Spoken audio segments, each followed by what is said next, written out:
welcome back to Gamescom 2013. Alex Mendez, our Golden Boy of TW here alongside Lars, and we got more questions for you, my friend. Lars, I'm sorry. I'm gonna plague you with questions, and that's why I'm here. Okay, that's very good. So, fire away.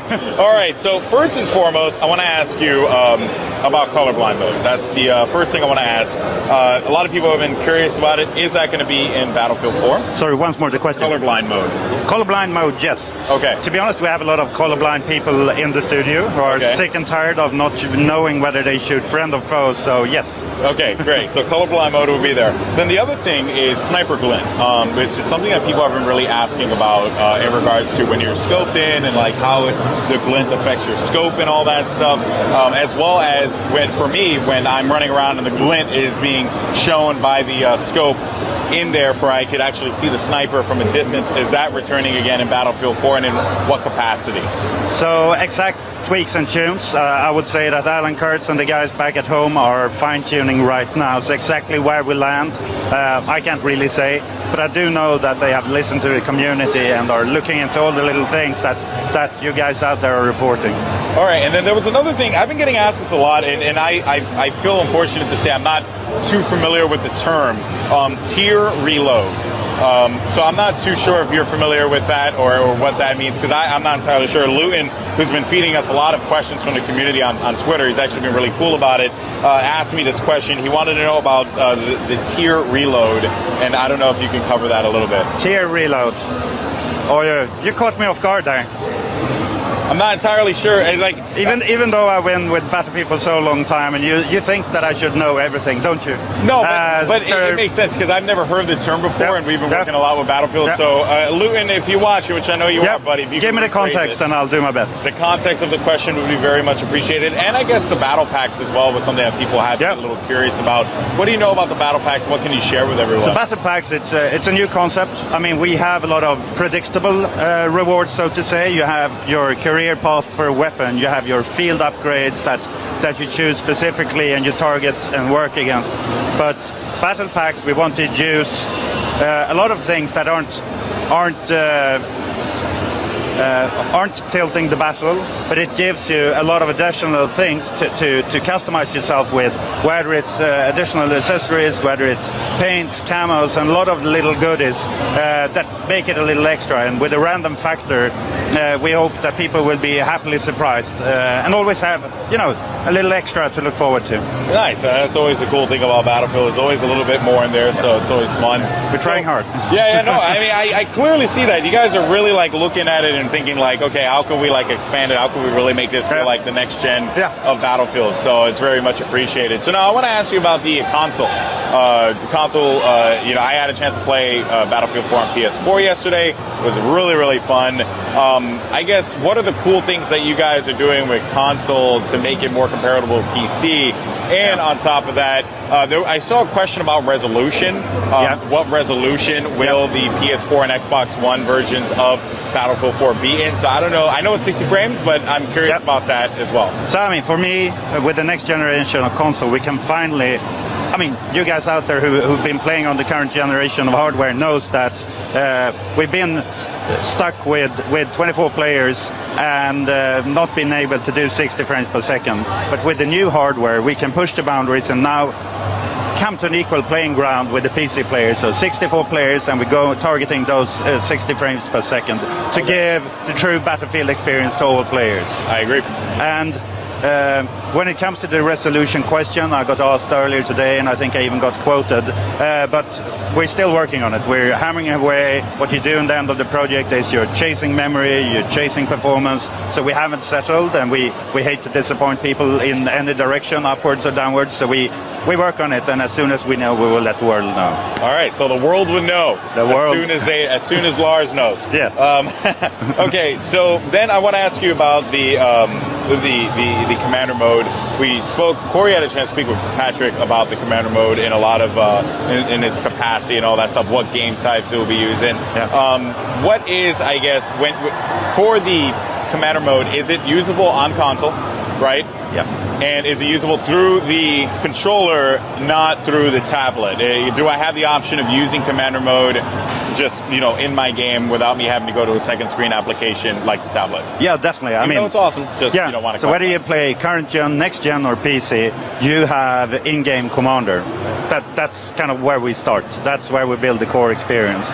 But then on top of this, as long as you log in on your tablet with your gaming account, your Battlefield account, and you can join in as Commander, whether you play on an Android tablet or your iPad. Okay. So, and for us, it's been extremely important that the experience for the player on Battlefield is transparent. Or you shouldn't know whether the Commander is in a cafe playing or sitting in front of their favorite gaming rig at home. Yeah. Okay, so that's completely understandable. So, in the end, then, you will actually have Commander mode within the game, because that's always there. That's always something you guys had a mission for. That's important for us, and that's where it all started. Yeah. I mean, when we had done Battlefield 1942, we had such a blast in the studio, sitting and playing and screaming to each other and attack that base and all of that. But once we got out on the web, we lost a bit kind of that team play feeling. So when I jumped on as lead designer for Battlefield 2, that became the core part of it. To be able to divide your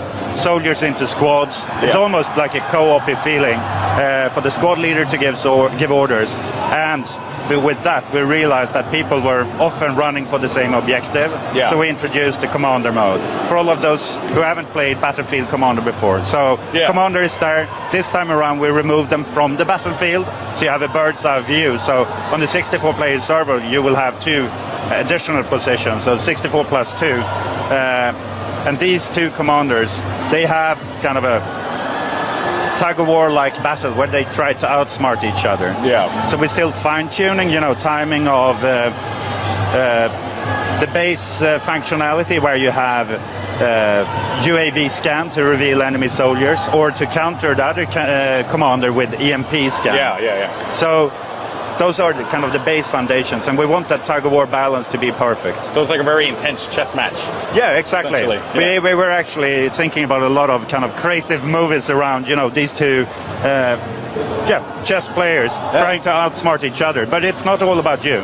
It's about you doing your best for your team, getting the trust from the team, since as your team work for you and you work for them, start taking bases, you get additional assets to use. You work as a unit, and you will help lead your troops to victory. Well, speaking of the troops, let's actually talk about the... I guess one thing I want to talk about is just the gameplay itself, right? So something that a lot of people have been asking is about clipping, right? And that is like, if I go prone and I'm inside of a building, am I going to clip, or am my feet, like, is that, and I know that's something you guys are always working on, like maybe prone blocking or something like that, but is that something that you guys are looking into fixing, or what's the deal with that? I know that the core group have been looking into it, and we're looking into a system where basically if you go prone, you slowly get pushed out of it, just so don't people kind of use and abuse the system. I haven't seen the final fine-tuning of it, and I haven't tried it down here, but it's something we're aware of and working on. Okay, so that is something that you guys are definitely working on. Awesome. Good to know. Very good to know. And funny thing here is that people said that Corey had just rage quit out of the game. He didn't rage quit. He just had to step away for a second. But we are actually going to be in the game here and checking out some stuff. But of course, one thing that I want everyone to understand is that this is still very much, this is alpha, correct? Like what the build that you guys are running right now is the alpha build, correct? Yeah. So for me, it's great to be here. It's great to see people hands-on with the game. But it's also extremely nervous. I know that the whole team is sitting back home and wondering, will he say the right thing? Yeah. Since many things are still fine-tuned, it's based on a lot of the feedback we get from here. We get in the forums based on what people see. A lot of little things might change. So, but at the same time, I wouldn't like it anyway, since the sooner we get it in front of the hands of the community, we will get that feedback, and that's what we live and die for. Yeah, the mission, I noticed since I've been working with you guys at E3, has just been, we want to get people playing this game ASAP so that we could just start tuning our game. And I noticed that you guys really did look into that. One feedback that part of feedback that I got from the E3 build was in regards to the weapons. And you guys really went out of your way with the guns this time around. Is there any gun that you're particularly happy about that made it into this build of Battlefield 4 and you hope to see it get into the final release? And also, to add to that question, are these the final list of guns that you guys are going to be implementing into Battlefield 4? On the final list, I would say yes, as far as I know. Okay. And when it comes to the tuning, I know that Alan Kurtz, Christian Pavel, all the animators, artists, they've been working day and night during this summer to get this into solid and fine-tuned way. When it comes to favorite weapons, I think ask Alan Kurtz. I'm not the man of precision. I'm the one that doesn't hit the barn from the inside. Yeah. So I don't really have a favorite weapon. I like to try around, and it's usually I try to, especially to be able to provide a lot of feedback. Yeah. I try to jump around between kits and weapons constantly, just to get all the types of kind of perspectives and angles on the different weapons to see that. How would I perceive this as a consumer? No, it makes perfect sense. And something the consumers have actually been asking of us is about the player count in the game. So now I know that PC gamers, they like to really push the boundaries of what a game can do. Yep. In Battlefield 4, do you guys have any intentions of allowing the players to go beyond 64 players, or are they just, hey, we're going to keep it at 64 players because this is what the game is meant to be played on? What's the mindset, I guess, in regards to that over at DICE? So I guess that the mindset has been with this super ambitious project, we have had to settle for kind of a framework, and to us, with all the tools we have to get players back into the battlefield, everything done with spawning and so on, we have settled for 64. That is the framework we work within. And then it's more about the experience with those 64 players. So we have put more emphasis and effort, which I hope you have noticed, to the dynamic battlefield, to the use of the battlefield. So 64 is what we have, and if you look at the journey from Battlefield 1942, where we started with 64 players, when you died, you had quite a long journey back into the battle. Yeah. So if you look at the player count today, given that people spawning quicker, they have spawn beacons, they get resurrected, spawn on vehicles, spawn everywhere. The player per that you see in view and that you encounter and battle with is by far so much higher than previously. So who knows in the future?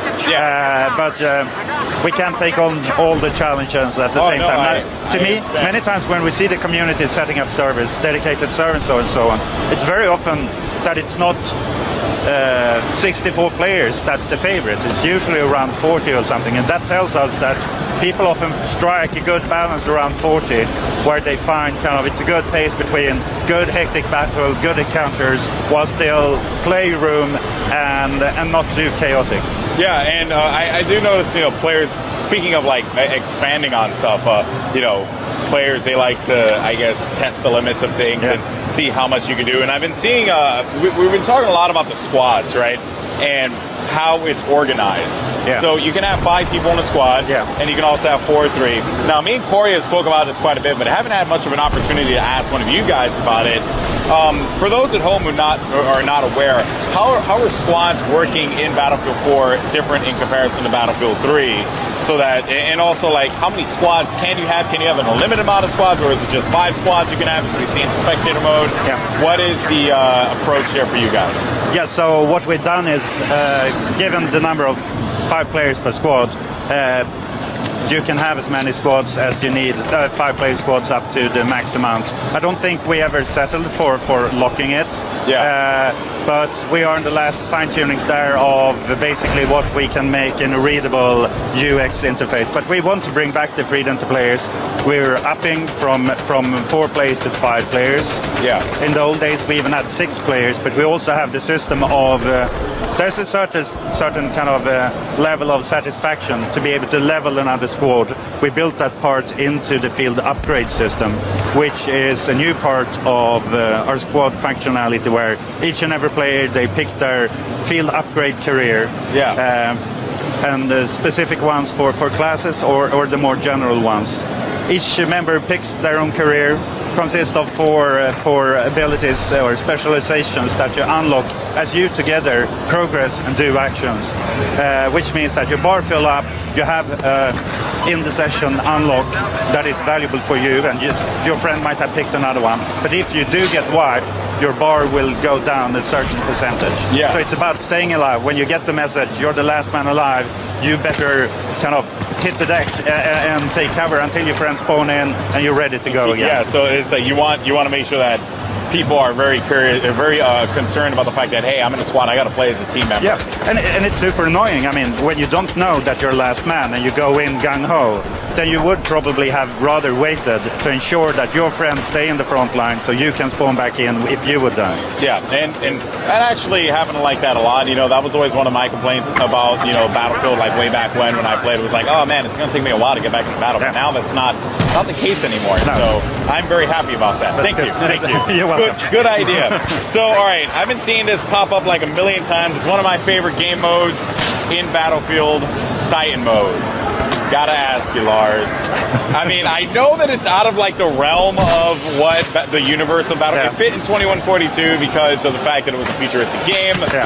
But I just want to know, like, if you ever did think like, hey, let's get ridiculous and put Titan mode into the game, like the U.S. military and the Chinese military create a giant aircraft and float in the sky.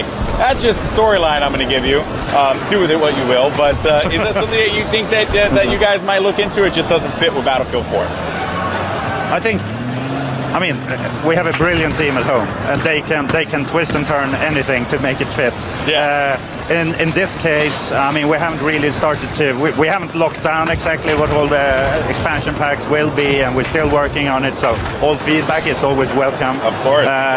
So I'll put it. I'll put it on the list of great feedback. But overall, we do know that we have a lot of passionate people out there who love Battlefield 2142. I think my brother lost God knows how much time just playing 2142. So I love Titan mode, and who knows in what form it might turn up in the future. But I will remember that you told me. Okay, well, I'm very glad. Hey, it's like one of my favorite things. I'm like just such a huge fan of it. So I remember when I first saw it, I was like, oh, that's sick. That is such a cool idea. So very happy about that, of course. And just so you guys know, by the way, you were taking a look at Corey's perspective. We were actually watching Corey's perspective as he was sniping, which was actually pretty cool. He didn't do too bad. I just gotta throw it out there. You sound surprised. Yeah, well, you know, I mean, he's an old man, and I'm always afraid that his don't. He just turned around to like give me like the stare down. Oh man, so that's good to know. And in regards to the expansion packs and all that stuff, I know that that's information you guys aren't going to talk about per se, but China Rising, which is one that's going to be releasing out the gate there. I do want to ask you a little bit about that. I mean, you know, is there any details that you could share with the community right now about China Rising, what it entails, or is that still super secret top news that only like the execs at EA and DICE know? I mean, it is still under lock and seal. Okay, but overall, as the name says, we want to make even more out of the Chinese team and the Chinese setting. So I mean, I'm looking forward to talk more about that. But already now we still have multiple levels for the base game we haven't talked about. There's so many settings and themes that we, as you might have known by now, I mean, Siege of Shanghai brought something very new to the battlefield. I agree. Now with Parcel Storm, it's a totally different Levolution theme. So we have plenty more, as the trailer revealed, with flooding cities, breaking dams, and I mean, we're so caught up in what we do right now and long for showing more and more that, yeah. I'll save the stories about the upcoming expansion packs for later. All right, and now I want to give a shout out to Battlefield Idea on Twitter. He has been asking me this all day long, the dog tag competition. A lot of people have been asking about it. How's it going? Found any cool dog tags so far in it? I mean, what's the lowdown with it? To be honest, that's in the hands of the other crew. Right now, I've just been so head down shipping this game and, you know, preparing for E3, preparing for Gamescom. Of course. So I'll let the other guys on the team to answer up on that one. All right. Well, I will be sure to ask again. Hopefully, like if Patrick comes around or something, I'll bug him on it. you know, which is perfectly fine. So now there was another thing I was curious about with the jets, right? We saw a lot of this as well, two-seater jets. People were asking about that. Is that something you guys had thought about doing, like two-seater jets and having that one person kind of like assist them, the pilot, or be like the shooter or something like that? Or you guys are just fine with the one-seaters and that's all it is? Yeah, we had them back in Battlefield 2, and we know that people like them, but it was also, I mean, a big part has been that many times we rather put an extra jet on the battlefield than add more players in the same vehicle. But I mean, we've heard the feedback, and it might turn up again in the future. But overall, I mean, the more players we can have active on the battlefield, the more vehicles. I think we find this magic of dual planes always. I think I said it last time. Always make better combat than one on each side. So a lot of little things that we try to balance in order to give you the best possible experience. So now, you know, since I put the idea of the Titan in your head. Yeah. Now I want to know, so like, is there any point in time, I've been literally like picking you guys about this one constantly, you know it's coming. I want to ride a dinosaur, okay? Now, you guys teased me one time, I just got to do it, I saw the chat blowing up about it, and I figured why not, we have some fun with it. So, dinosaur mode, huh? Let's talk about it. Aren't you standing next to a battlefield dinosaur already? Actually, you know what? You're right about that. Yeah. Go ahead. Break it down. Isn't it wonderful that we all have our dreams and wishes? And what I love about Battlefield is almost everything is possible. So who knows? One day I would love to. Yeah. But right here, I go all in on Battlefield 4. Oh no, without a doubt, and I'm very pleased with the game. I think everyone back home was doing it more or less as a like let's have some fun kind of thing with it. I mean, I think that's the cool thing about the DICE team is that they are able to go out there and have that fun and have that creativity and be able to think like, you know what, man, we wanted to do it. We probably could because we're like that awesome. So it's good to know. But Lars, thank you so much for your time. My pleasure. Thank you for having me. And thank you for the support out there. I hope you like what you see here. These guys are doing awesome work. Thank you for your hard work during the show. I appreciate it very much, guys. Well, with that said, try to get in as many questions as we possibly can for you guys. We're going to have Corey back here in just a bit. Lars, once again, thank you so much for your time. Thank you. We're going to be right back. Don't go anywhere because on the other side, we're going to be bringing you some more awesome Battlefield 4 content. We'll see you after this.